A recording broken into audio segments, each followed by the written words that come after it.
श्री गोवर्धन पर्वत भी बोले श्री राधा राधा।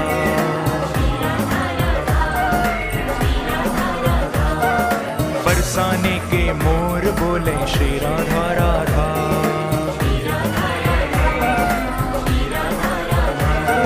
श्री राधा राधा, श्री राधा राधा,